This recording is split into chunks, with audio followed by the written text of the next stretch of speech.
Paris, on saisit à la gorge l'État russe, on lui interdit au cœur de l'État, parce qu'on lui interdit même à la Banque centrale de soutenir le rouble, et on imagine qu'en infligeant ainsi une souffrance économique, puisque la seule arme de l'Union européenne jusqu'à présent, ça a été effectivement de couper les vivres ou d'infliger des amendes, pourrait-on dire, aux méchants.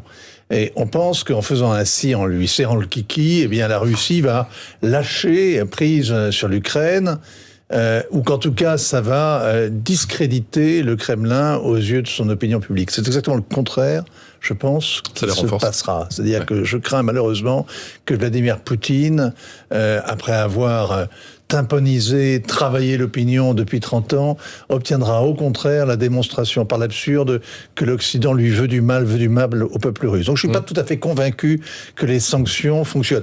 Le roi Merlin démonte. De toute façon, à terme, les Russes pourront plus payer des agrafeuses, des machines-outils et tout ce qui fait le bonheur du client de chez le roi Merlin. Ça mettra 36 000 familles au chômage de plus, ça appauvrira encore davantage la Russie, ce qui est visiblement le but du jeu. Moi, je vais vous dire, aujourd'hui, là, ce soir, je regarde les dirigeants européens, je regarde les dirigeants de l'OTAN, et puis je me dis, mais c'est formidable, Angela Merkel, pendant 15 ans, elle était debout sur les freins pour toute dépense de défense. C'est elle qui a voulu à tout prix accroître la dépendance des Allemands au gaz russe. Pas un mot pour dénoncer Angela Merkel.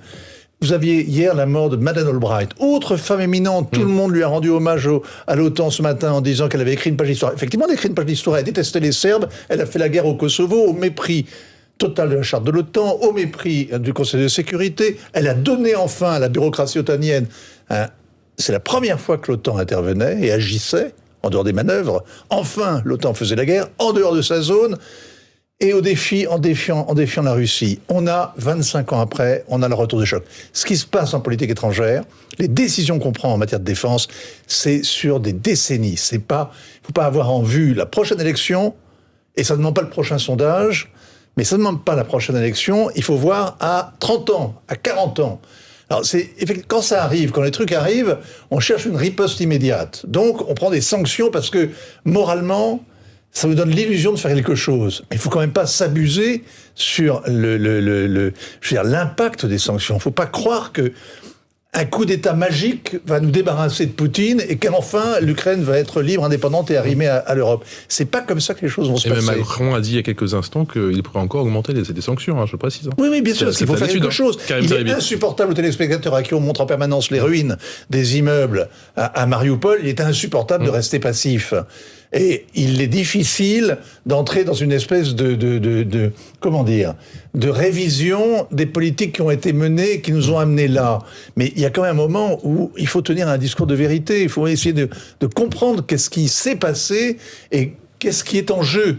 Et ce qui est en jeu, c'est pas le cash flow ou le bilan comptable de Leroy Merlin, de Renault, de je sais pas qui. Juste avant le rappel des titres, Karim Zeribi, consultant CNews. La seule